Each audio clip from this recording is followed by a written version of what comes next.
Drop it.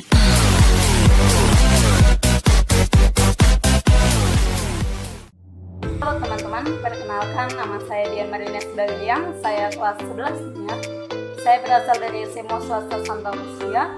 Hari ini saya akan menyelesaikan tugas sejarah saya mengenai tentang perdagangan di Indonesia pada zaman dinasti.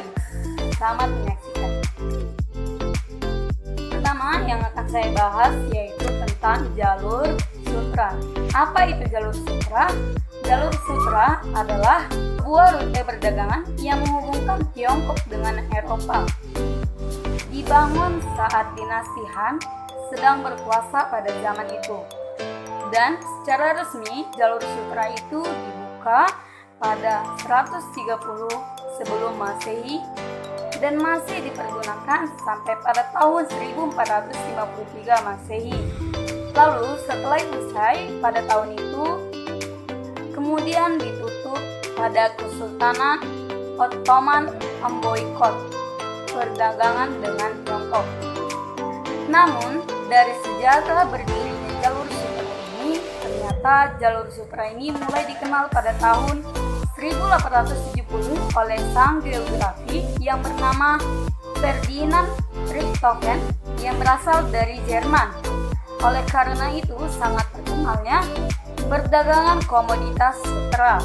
Ketika itu banyak rute yang digunakan oleh berbagai negara sehingga menyebabkan banyak orang yang melakukan jalur sutra pada masa itu. Nah, rute perdagangan dari jalur sutra ini membentang sampai sepanjang kurang lebih 6.500 km dari Tiongkok sampai Eropa Timur dan melewati sepanjang negara India dan juga Persia. Nah, itulah penjelasan saya tentang jalur sutra. Selanjutnya, saya akan membahas tentang mengapa bangsa Portugis dikenal sebagai pelopor penjelajah samudra. Nah, saya akan menyebutkan 3 faktor mengapa bangsa Portugis disebut sebagai pelopor penjelajah samudra. Yang pertama yaitu lokasi geografis di semenanjung Iberia di ujung benua Eropa. Lokasi geografis Portugal adalah faktor yang membuat Portugis membuat penjelajahan samudra. Nah, pada saat itu Portugal berlokasi di semenanjung Iberia di bagian barat daya benua Eropa. Faktor yang kedua yaitu kemajuan teknologi di bidang pelayaran. Dalam penjelajahan ini, Portugis membutuhkan kapal berlayar yang lebih besar, lebih tahan lama dan lebih canggih juga dibanding dengan pelayaran di Laut Mediterania atau perairan sekitar Eropa. Nah, faktor ketiga yaitu keinginan mencari daerah penghasil rempah-rempah. Nah, itulah ketiga faktor yang menyebut bahwa bangsa Portugis sebagai penjelajah samudra. Selanjutnya, saya akan menjelaskan beberapa faktor yang mendorong bangsa Eropa melakukan penjelajahan samudra termasuk ke Indonesia.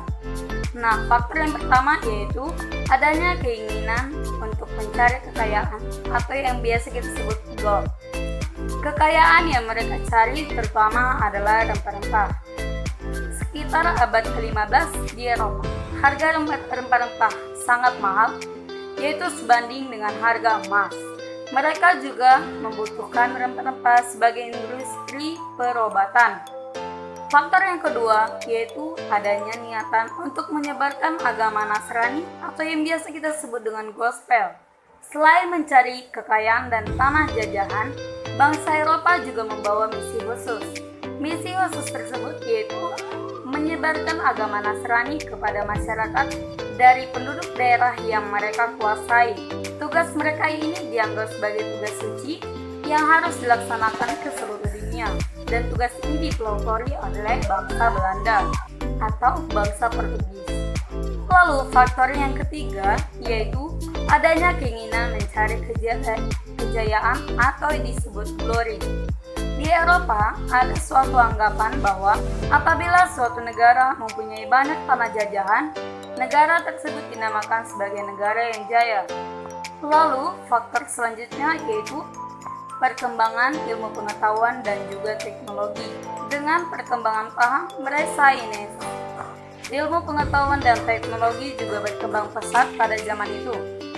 Misalnya seperti berikut ini. Dikembangkannya teknik pembuatan kapal yang dapat digunakan untuk mengarungi samudera yang sangat luas. Lalu, mulai ditemukannya mesin pembuatan persenjataan untuk mereka berperang. Dan itulah beberapa faktor yang mendorong bangsa Eropa melakukan penjelajahan di berbagai samudera.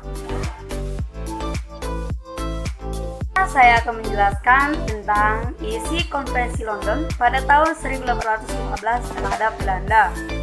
Sebelumnya kita akan mengetahui dulu apa yang dimaksud dengan Konvensi dari London ini.